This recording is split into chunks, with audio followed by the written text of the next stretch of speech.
What's something people don't know about Ford Explorer's steering issues? Let's explore that today. So, your Ford Explorer's steering feels like you're driving a tank. It's a common problem and you're not alone. The most frequent culprit? Power steering fluid.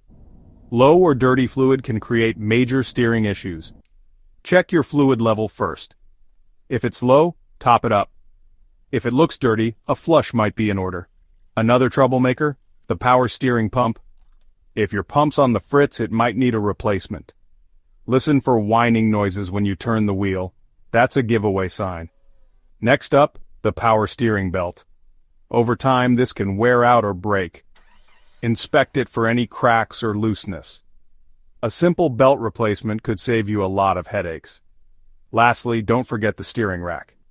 If you're still having issues, it might be time for a professional inspection. Remember, regular maintenance can prevent most of these issues.